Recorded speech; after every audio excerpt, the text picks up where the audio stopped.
नमस्कार, मैं हूं सिकंदर और आप देख रहे हैं न्यूज़ रूम पोस्ट। 7 साल पहले यानी 2015 में यूक्रेन के राष्ट्रपति व्लोदिमीर जेलेंस्की ने एक कॉमेडी शो में एक मिडिल स्कूल में इतिहास के शिक्षक का रोल निभाया था, जिसमें वे यूक्रेन में चल रहे आधिकारिक भ्रष्टाचारों की बात करते हैं। उस शो में उनका यह वीडियो उनके एक छात्र द्वारा वायरल हो जाता है, जिसके बाद वे उस फिल्म में राष्ट्रपति के पद तक भी पहुँचने में कामयाब होते हैं। कमाल की बात यह है कि इस फिल्म के 4 साल बाद वे वास्तव में यूक्रेन में हुए आम चुनावों में पार्टिसिपेट करते हैं और ज़बरदस्त तरीके से जीत दर्ज करने में भी कामयाब हो जाते हैं। जनता उन्हें 70% से भी ज़्यादा मत से स्वीकार करती है। एक लाइन में यदि कहें तो जेलेंस्की की यह राजनीतिक यात्रा किसी जादू से कम नहीं लगती। जेलेंस्की मई 2019 में राष्ट्रपति बन जाते हैं। ऑफिस ज्वाइन करने के बाद जेलेंस्की जो सबसे पहला अपना काम करते हैं वह ये कि अपना एक कोर टीम बनाते हैं। आगे हम विस्तार से उनके थिंक टैंक के बारे में जानने वाले हैं। जेलेंस्की ने प्रेसिडेंशियल चीफ ऑफ स्टाफ जिसे नियुक्त किया वो और कोई नहीं बल्कि उनके पूर्व कॉमेडी प्रोड्यूसर ही थे। इनका नाम यांद्रे यमार्क है। इसके अलावा आंद्रे बोडिन जो यूक्रेन के head of the presidential administration में हैं, वे भी जेलेंस्की के पूर्व एंटरटेनमेंट लॉयर हैं। और तो और जेलेंस्की ने जिसे चीफ पॉलिसी एडवाइजर नियुक्त किया है वे जेलेंस्की के पूर्व कॉमेडी राइटर हैं। इनका नाम शेल गाई शैफे है। इसके अलावा vice president of the supreme intelligence service के पद पर जो तैनात हैं उनका नाम इवान वाकानोव है। ये पूर्व में जेलेंस्की के बॉस रह चुके हैं और इनकी एक मीडिया कंपनी है। और अंत में सर्गे सिव्योको, ये जेलेंस्की के साथ में कॉमेडी किया करते थे, यानी उनके फेलो पार्टनर थे। इन्हें नेशनल डिफेंस काउंसिल का सीनियर एडवाइज़र बनाया गया है। तो इस तरह हम देख रहे हैं कि किस तरह जेलेंस्की ने अपना पूरा थिएटर असली वाले थिएटर से हटाकर यूक्रेन की संसद में भर दिया। आइए देखते हैं कि यूक्रेन ने कैसे युद्ध को चुना। जेलेंस्की के सत्ता में आने के बाद जो सबसे पहली और प्रमुख समस्या थी वह उदोंग मुद्दा था।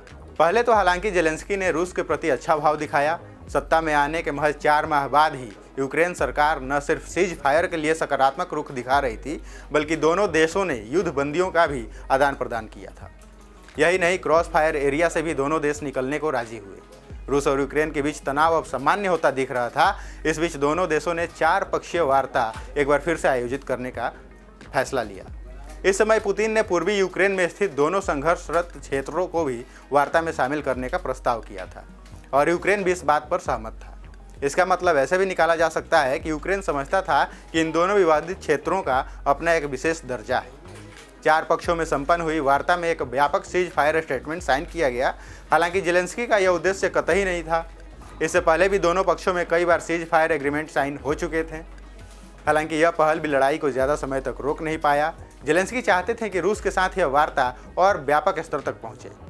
जेलेंस्की चाहते थे कि रूस अब पूर्वी यूक्रेन में हस्तक्षेप करना बंद कर दे। इसके बाद जेलेंस्की ने पूर्वी यूक्रेन के मुद्दे पर एक एडवाइजरी कमेटी का भी गठन किया।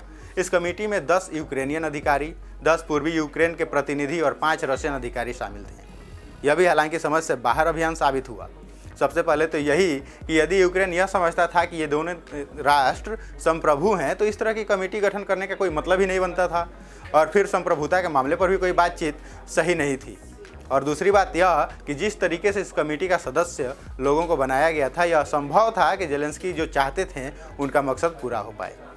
फिर इसके बाद की कहानी को संक्षेप में ऐसे समझिए कि यूक्रेन द्वारा रूस से नहीं बन पाने के कारण यूक्रेन ने पश्चिमी देशों का रुख किया। यहाँ तक कि उसने नाटो में शामिल होने की भी इच्छा जताई। पश्चिमी देशों के साथ यूक्रेन का करीबी बनना रूस को रास नहीं आया। इसके पीछे भी हमें एक ठोस वजह देखने को मिलती है। नाटो देशों के साथ संबंध बनाने के क्रम में यूक्रेन ने पिछले साल अपने दक्षिणी हिस्से में नाटो के साथ सैन्य अभ्यास भी किया। ये सब रूस के लिए बहुत ही चिंताजनक बात थी। इससे पहले यूक्रेन ने अमेरिका का प्रभाव में आकर चीन के साथ पहले ही अपना संबंध खराब कर लिया था। बता दें कि चीन की एक लीडिंग कंपनी यूक्रेन की एक बड़ी कंपनी का अधिग्रहण करने वाली थी, लेकिन अमेरिका ने यूक्रेन को पट्टी पढ़ाई, जिसके चलते यूक्रेन ने ऐन वक्त पर चीनी कंपनी द्वारा अधिग्रहण पर रोक लगा दी। इस वजह से चीन पहले से ही नाराज चल रहा था। इसके अलावा रूस के साथ भी यूक्रेन के संबंध बिगड़ ही चुके थे। यूक्रेन का अमेरिका के साथ संबंध अभी उतना भी प्रगाढ़ नहीं हो पाया था कि यूक्रेन अपनी नीति में उतनी आक्रामकता दिखाता।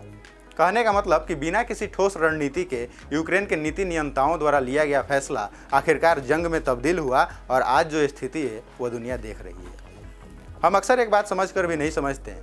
हम नहीं समझते हैं कि रियल लाइफ और रियल लाइफ में उतना ही अंतर है जितना कि ज़मीन और आसमान में। यूक्रेन के जितने भी ऑफिशियल्स ऊंचे पदों पर आसीन हैं, उनका बैकग्राउंड देखें तो कोई भी अधिकारी राजनीति या कूटनीति से संबंधित नहीं दिखता है। यहाँ हम उनके पास्ट कैरियर का मजाक नहीं बना रहे हैं, लेकिन ये जोर देकर जरूर कहना चाहेंगे कि उन्हें शायद कूटनीति की गहरी समझ नहीं थी। वे अमेरिका जैसे देशों के बहकावे में आए और अमेरिका उन्हें लगातार बलि का बकरा बनाता रहा।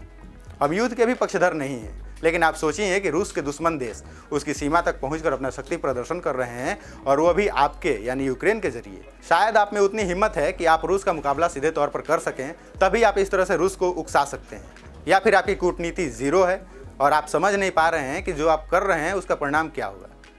तो हमारे इस वीडियो में फिलहाल इतना ही। आपको ये वीडियो कैसा लगा हमें कमेंट करके ज़रूर बताएं। आगे भी मिलते रहेंगे हम नई खबरों के साथ। तब तक के लिए नमस्कार।